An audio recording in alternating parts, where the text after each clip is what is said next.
rail system directly linking Tucson to Phoenix is now a big step closer to reality. This project's been decades in the making. Transportation officials finally signed off on the first step to make it a reality.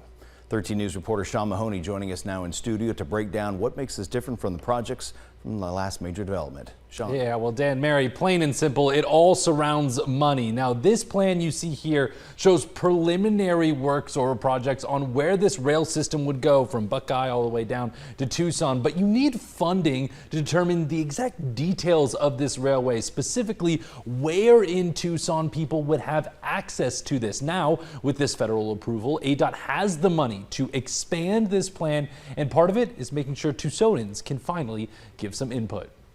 The thought of a direct train from Tucson to Phoenix has been crossing Tucsonans' minds for years. I've heard about it for decades. There have been train enthusiasts who have scratched their heads and wonder why we don't have a direct connection from Phoenix to Tucson. As of now, the closest you can get to Phoenix using an Amtrak train is Maricopa, 35 miles from the state capital, puzzling for many residents. It's ironic that as many tracks run between here and Phoenix that one of them isn't already designated as a transit track. A year and a half ago, $500,000 was given to ADOT in federal funding to develop a preliminary plan for the direct rail system. This week, the Federal Railway Administration officially approved that plan. While the project is still around 6 years away from official legislature approval, officials with ADOT say this is an unprecedented step to turn this thought into an actual plan. And really starts building out that project and the idea of passenger rail. So you can see what's aligned on the map right now becoming a fully formed idea. And more specifically, getting the $10 million in funding to make it happen.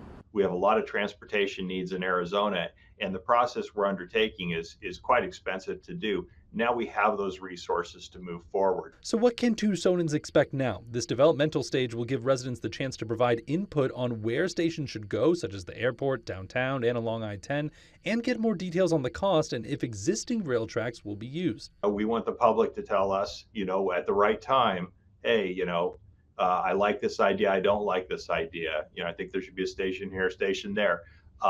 But it's a very interactive process. It's something Tucson City Council members have already been preparing for with their own infrastructure projects. It's all part of a larger transportation plan for the city of Tucson. We're working on a project to connect the downtown to the north, to Tucson Mall, and to the south, to the airport, using a bus rapid transit or maybe a streetcar. Giving more fuel to the idea locals have been yearning for. Having some other means than driving would be a nice option. Now, everyone may want to pump the railway brakes on thoughts of this going quickly, as the next developmental phase is expected to take 2 to 3 years, with another environmental assessment after that to take around a similar time before sending this to state officials for official approval. Reporting live in studio, Sean Mahoney, 13 News.